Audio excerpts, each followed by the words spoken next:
फिर रहे देशवासियों, आदरणीय गृह मंत्रालय, आदरणीय प्रधानमंत्री कार्यालय, पुलिस कमिश्नर कार्यालय और आदरणीय डीसीपी साहब, आउटर डिस्ट्रिक्ट मीना साहब, हमारे बीच जैसे कि एक हस्ती, मैं तो हस्ती कह रहा हूँ इसलिए क्योंकि इनके जो कार्य हैं वो इस तरीके के हैं कि राष्ट्र के प्रति आज इनकी चर्चा जरूर होनी चाहिए, क्योंकि आज 80वां जैसे लोकतंत्र का पर्व है।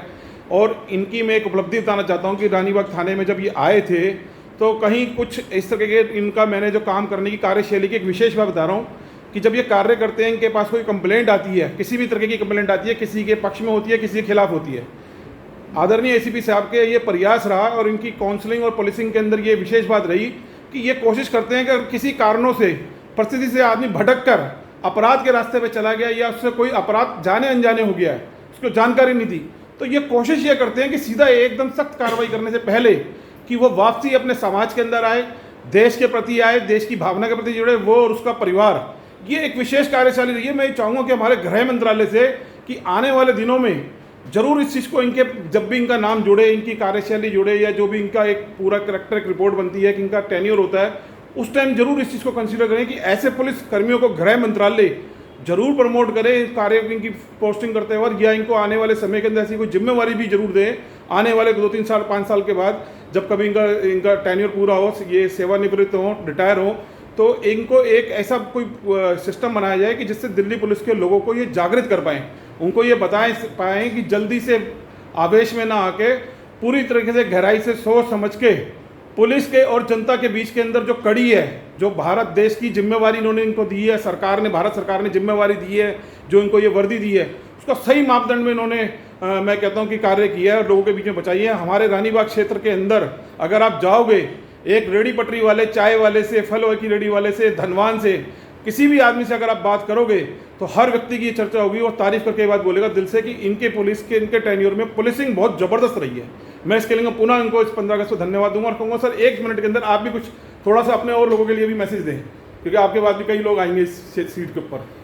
जैसा गुप्ता जी ने कहा, पुलिस में होते हुए पुलिस विभाग में हमें बहुत मौका मिलता है समाज के लिए काम करने का,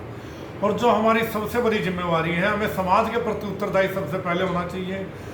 जो भी आदमी पुलिस के पास आता है वो बड़े ट्रोमा में आता है, उसको ये लगता है कि आते ही पुलिस सब काम छोड़ के उसकी सुने, और अगर हम उसकी बड़ी पेशेंसली सुन लेते हैं तो आधी समस्या उसकी वहीं ख़त्म हो जाती है। दिक्कत जब आती है जब वो पहले से बहुत परेशान है और यहाँ भी उसको प्रॉपर नहीं सुना जाता। तो जब भी कोई थाने में आया, मैंने आज तक कोई ऐसा आदमी नहीं हुआ जिसको ना मिला हो, ना बैठाया हो और ना उसकी बात सुनी हो। बहुत सी समस्याएं ऐसी होती हैं जो पुलिस से संबंधित भी नहीं होती, जो एमसीडी या सिविक एजेंसी से संबंधित होती हैं, उसमें पुलिस का हमारा बहुत ज़्यादा रोल नहीं होता। लेकिन अगर उनको समय रहते ना सुलझाया जाए तो आगे जाके वही चीज़ें विभिन्न प्रकार के अपराधों में, मार पिटाई में, मोलेस्टेशन में और किसी ऑफेंस में कन्वर्ट हो जाती हैं। तो इसमें भी सामाजिक दायित्वों को समझते हुए दोनों पार्टियों को बैठा के अपना समय निकाल के उनको बहुत प्राथमिक स्टेज पे सुलझाने की कोशिश करनी चाहिए, जिससे कि वो आगे विवाद ना बढ़े। और ये चीज़ें मैंने एमए सोशल वर्क किया है, कम्युनिटी पुलिसिंग और काउंसलिंग मेरे सब्जेक्ट रहे हैं, और मुझे उस वक्त भी लगता था जब मैं पुलिस में आया कि मैं पुलिस में अपने इस सब्जेक्ट का और शिक्षा का बहुत अच्छे से इस्तेमाल कर पाऊँगा। अमीर आदमी, साधन संपन्न आदमी अपना काम कहीं ना कहीं से धन, छल, बल कहीं ना कहीं से करवा लेता है। समस्या उस गरीब आदमी की है जो आखिरी पंक्ति में खड़ा है, जिसके पास ये तीनों चीज़ें नहीं हैं। तो मेरी प्राथमिकता यही रही है और मेरा मानना है पुलिस की प्राथमिकता भी यही रही है कि हम उसकी सुने जिसके सुनने वाले क्या कोई साधन ना हो, जिसके पास कोई अप्रोच ना हो, जिसके पास कोई सुविधा ना हो। अगर हम उसकी एक आदमी की सुनते हैं तो ये माने कि हम समाज के लिए अच्छा काम कर रहे हैं। जय हिंद, थैंक यू। एक बात मैं और बताना चाहता हूँ कि देखो कि अब यहाँ हम जस्टिस सेक्रेटरी की बात करेंगे, honourable supreme court, high court, district court, MM courts, director prosecution, कि इस कार्य से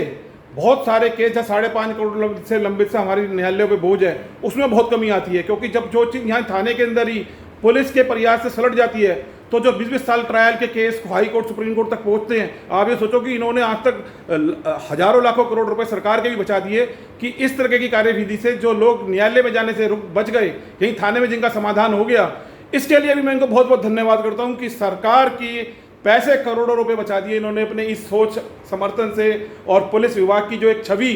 भारत सरकार की छवि, पुलिस की छवि, 140-42 करोड़ की जनता जो भारत में और विदेशों की जो पुलिस है वहाँ तक भी ये जारी है। मैं फिर पुनः गृह मंत्रालय से आग्रह करूँगा कि इनका साथ नहीं छोड़ना है, इनको आगे मार्गदर्शक के रूप के अंदर जरूर लेना है। इसी के साथ जय हिंद, जय भारत।